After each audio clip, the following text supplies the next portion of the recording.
नमो तस्सा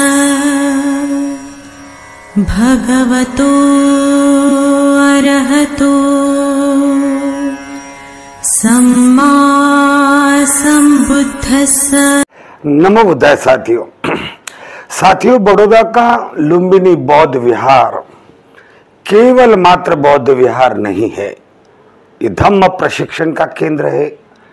यहाँ हर रविवार को धम्म सभा आयोजित होती है, हर पूनम का कार्यक्रम होता है और हर महीने में धम्म प्रशिक्षण शिविर लगते हैं।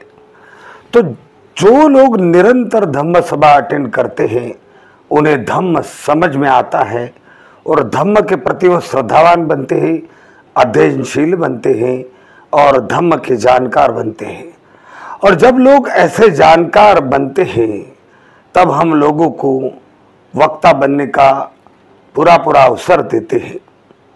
तो इसी प्रकार लुम्बिनी बौद्ध विहार से जुड़े हुए कुछ विद्यार्थी, कुछ महिलाएं, कुछ लोग जो उपासक थे, जिन्होंने शिविर किए, हर रविवार की धम्म सभा अटेंड की, धम्म में श्रद्धा पैदा की, अध्ययन किया, आज वो किस प्रकार से अपने विचार रखने लगे हैं और उभरते हुए सितारे हैं यानी वक्ता है, इसे आप इस एपिसोड में देखेंगे।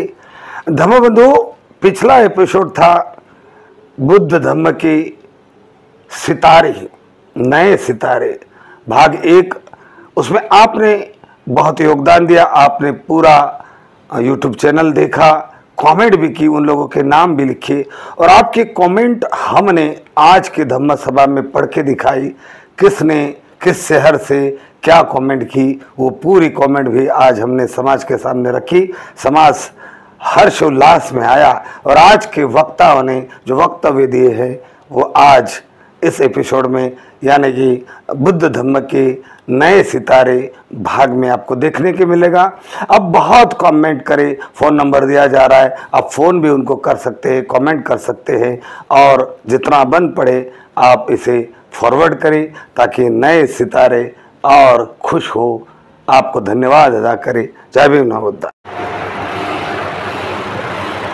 सम्यक संबुद्ध तथागत भगवान गौतम बुद्ध, बोधिसत्व, भविष्य रत्न डॉक्टर बाबा साहब अम्बेडकर, इनके चरणों में कोटि कोटि वंदन। शील संपन्न मेरे बौद्ध उपासक, बौद्ध उपासिका, आप सभी को मैं मंगल मैत्री प्रदान करता हूँ। मैं कुछ तैयारी करके कुछ लेक्चर देने नहीं खड़ा हुआ हूँ। मैं यहाँ पर आज इतना प्रभावित हुआ हूँ तो यहाँ आके मुझे कुछ कहने के लिए मैं खुद को रोक नहीं सकता हूँ। ये जो विहार बनाया तो उस टाइम पर हमने सोचा था, निकले थे जाने के लिए कहाँ पहुँचे मालूम नहीं, निकले थे जाने के लिए कहाँ पहुँचे मालूम नहीं, दिन रात भटकते कदमों को मंजिल का ठिकाना मालूम नहीं। हमें ऐसा लगता था कि हमारी कोई मंजिल नहीं है, मगर हम सारे ट्रस्टी और स्पेशली मैं रविंद्र गाड़े जी को बोलना चाहता हूँ कि हम लोगों ने जो बीज बोई थी उसकी फसल मुझे आज देखने मिल रही है। तो आप सभी को मैं साधुवाद देना चाहता हूँ कि हम विहार पर हर संडे आते थे। आने के बाद हमें ऐसा लगता था कि थाली में हमें एक ही व्यंजन पिरसा हुआ है, या दाल रोटी या तो फिर दाल चावल या सब्जी रोटी।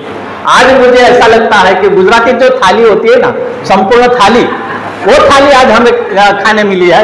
मैं इसलिए आपको साधुवाद देना चाहता हूँ कि आज के ये बच्चे जिस तरह से बोल रहे हैं और आने वाले दिनों में ये जो बोलेंगे, तो मैं आप सभी को साधुवाद देता हूं और प्रोत्साहित करता हूं कि आप इसी तरह तैयार होकर आइए। और संडे के दिन हम चाहते हैं कि हमारे सीनियर लोगों में से न बोले और आप ही लोग आगे आए और ये विहार की धुरा आपके हाथों में आए और आप अच्छी तरह से समाज को अच्छे मैसेज देते रहें। इस तरह से मैं आपको मैसेज देता हूं और बहुत बहुत साधुवाद देता हूं कि टाइम ज़्यादा हो गया है, मैं ज़्यादा वक्त नहीं लूंगा। सभी को जय भीम, नमो बुद्धाय।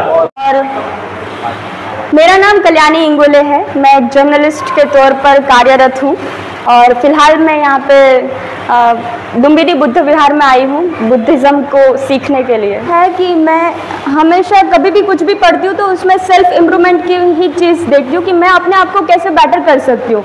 सो बुद्धिज़्म का एक हमेशा चीज़ है कि अगर आप बुद्धिस्ट हो तो 3 चीज़ों की हमेशा प्रैक्टिस करनी होती है, विच इज़ पंचशील, समाधि और प्रज्ञा। पंचशील का मतलब है 5 शील, 5 शीलों का पालन करना होता है। सबसे पहला शील है प्राणी हत्या नहीं करनी होती है। जो भी लोग बुद्धिस्ट है वो 5 शीलों का पालन करते हैं, उसमें 5 शील में से सबसे पहला शील है कि प्राणी हत्या नहीं करते हैं। और सेकंड है इसका शील का अगर हम बोले तो पाणातिपाता वेरमणि सिक्खापदम समाधियामि, यानी प्राणी हत्या नहीं करनी है। सेकंड है अदिन्न दाना वेरमणि सिक्खापदम समाधियामि, यानी चोरी नहीं करनी है। थर्ड है कामे सुमिच्छाचारा वेरमणि सिक्खापदम समाधियामि, मीन्स काम वासना ये सारी क्रेविंग अटैचमेंट से दूर रहना है। फोर्थ है मूसावादा वेरमणि सिक्खापदम समाधियामि, झूठ नहीं बोलना है।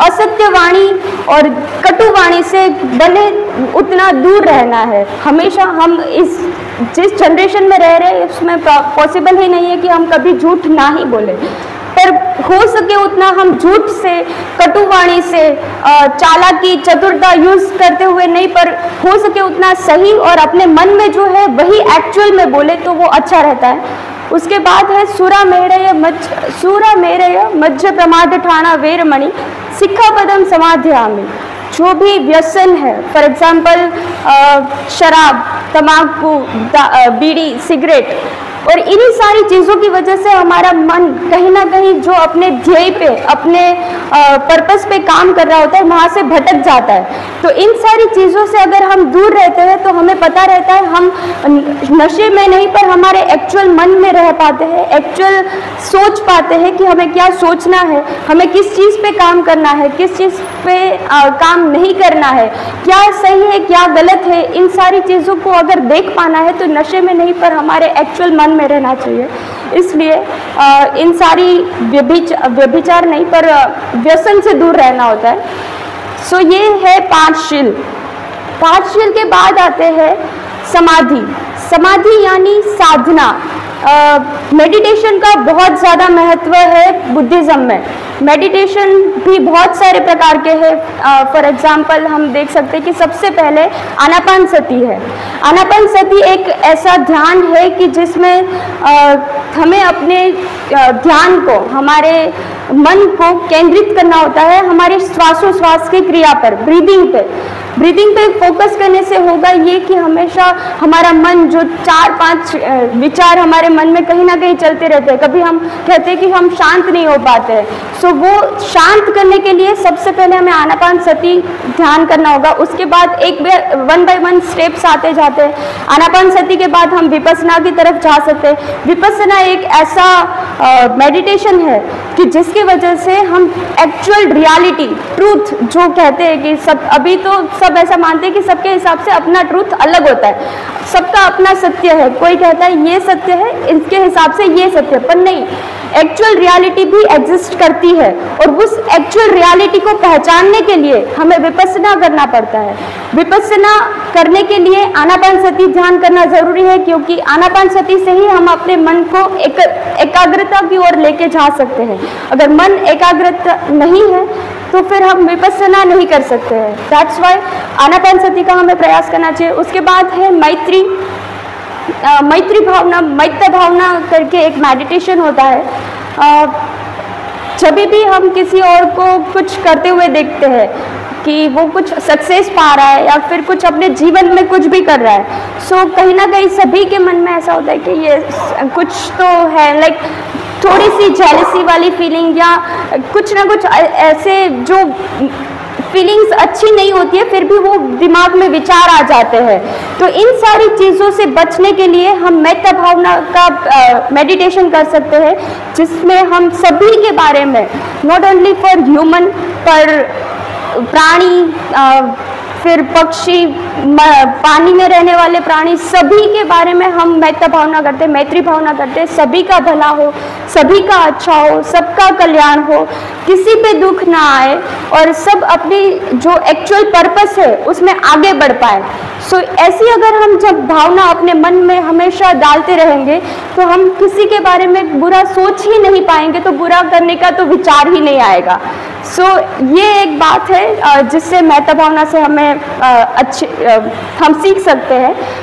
थर्ड है जो फर्स्ट मैंने बताया था पंचशील, सेकंड था समाधि। समाधि एक अवस्था है कि जो हम ध्यान करने के बाद जो जिस अवस्था में पहुंच जाते हैं उसको बोलते हैं समाधि, और समाधि के बाद ही हम प्रज्ञा की अवस्था को प्राप्त कर सकते हैं। प्रज्ञा का मतलब कुछ भी नहीं, पर एक होता है जो प्रज्ञा इन द सेंस बुद्धि, हम एक प्रज्ञा प्राप्त कर लेते हैं। फॉर एग्जाम्पल आप प्रज्ञा के लिए त्रिपिटक, जो त्रिपिटक भगवान बुद्ध का ग्रंथ है, सुत्त पिटक, विनय पिटक एंड अभिधम्म पिटक, ये 3 पिटक हैं।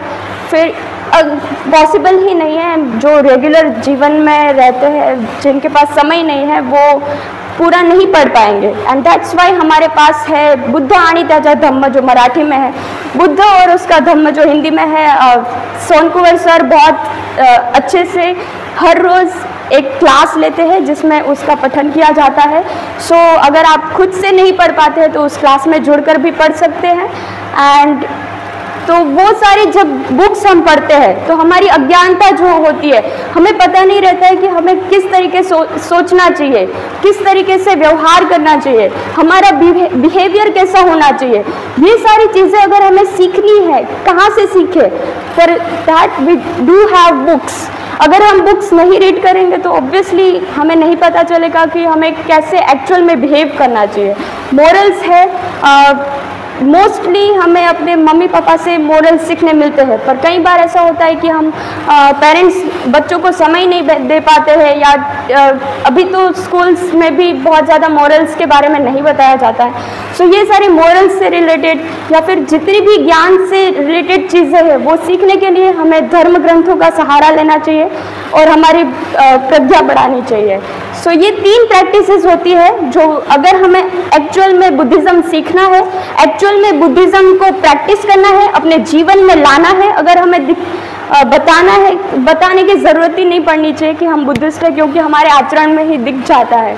अगर हम किसी के बारे में कुछ बुरा नहीं सोच रहे, बुरा नहीं कह रहे, तो फिर वो एक्चुअल में बुद्धिस्ट है वो कह सकते हैं। एंड दैट्स वाई इन 3 चीज़ों की हमें प्रैक्टिस करनी चाहिए, हो सके उतनी। एंड मेरा तो यही प्रयत्न रहता है कि मैं कुछ भी पढ़ूँ तो उसमें से अपने जीवन में मैं क्या उतार सकती हूँ और क्या ऐसी चीज़ है जो मैं फॉलो कर सकती हूँ।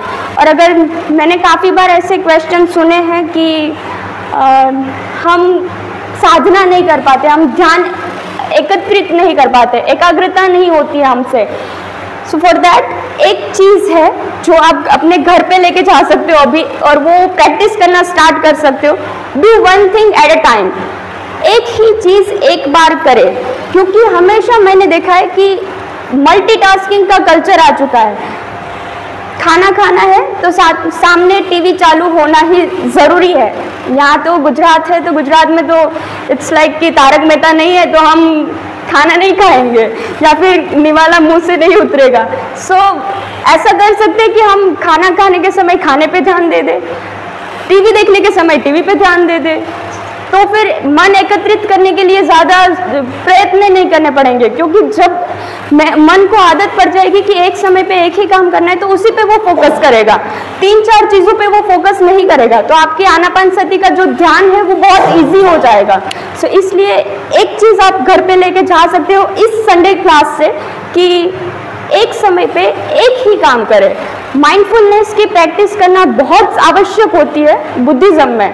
सो ये अगर एक चीज़ आप करना स्टार्ट कर देंगे तो आपको ही जो भी फ़ायदा होगा, आप नेक्स्ट क्लास में अपना विचार बता सकते हैं कि आपको क्या फ़ायदा हुआ इस चीज़ से। Thank you very much.